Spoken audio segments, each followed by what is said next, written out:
Magandang hapon sa News 5 Alerts. Nilinaw ng Philippine Coast Guard na hindi nito intensyong hamunin at galitin ng China sa mas pinaigting na pagpapatrolya sa Panatag Shoal. Ayon kay Commodore J. Tariela, Coast Guard spokesperson for the West Philippine Sea, layunin nitong protektahan ang mga mangingisda at tiyaking malaya silang nakapaglalayag sa ating teritoryo. Samantala, kapansin-pansin naman ang paglalagay ng China Coast Guard ng mga floating barrier sa Panatag Shoal.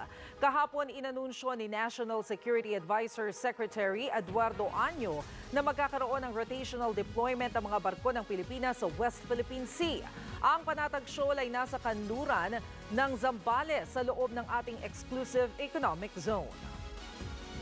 Sa iba pang balita, asahan ang makulimlim at maulang weekend sa ilang lugar, partikular sa Batanes at Babuyan Islands na apektado ng easterlies o mainit na hangin galing sa Pacific Ocean. Asahan naman ang mas maaliwalas na panahon sa natitirang bahagi ng bansa kabilang ang Metro Manila. Pero posible pa rin ang panandaliang thunderstorms dahil sa northeast monsoon o amihan.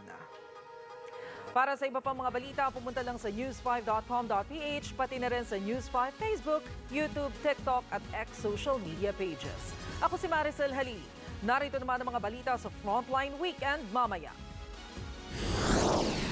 7 buwang gulang na sanggol kinidnap sa Maynila. Mga sundalo, bawal nang gumamit ng TikTok. At Hot Air Balloon Festival sa New Clark City, dinarayo. Yan at iba pang mga balita at impormasyong hatid ng inyong kasangga sa pagbabalita. Frontline Pilipinas Weekend, mamayang 5:30 p.m.